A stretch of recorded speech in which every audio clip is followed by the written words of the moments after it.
Hello and welcome to this new video on how to access OneDrive on phone. So if you are new here, subscribe and press the notification bell icon so you don't miss any upcoming further videos. Now let's get started. So firstly, you need to open the web browser or the Google Chrome, and when you are inside that interface, there will be a search bar. You just have to click on the search bar and type OneDrive and enter the search button, and the search results will be shown to you. So you just have to click on that download text. Just click on the download text and the interface will be shown to you. Now you can just click on the download button and OneDrive will be downloaded in your phone.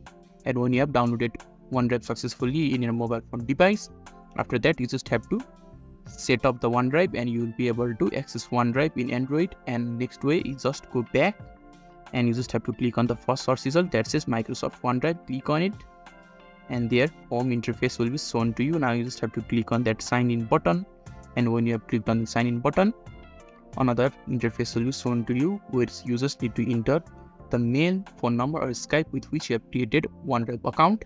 After that you need to enter your password and then you will be able to access OneDrive on phone. So this is how you can easily access OneDrive on phone. So if this video is helpful to you, don't forget to leave a like button. Thank you.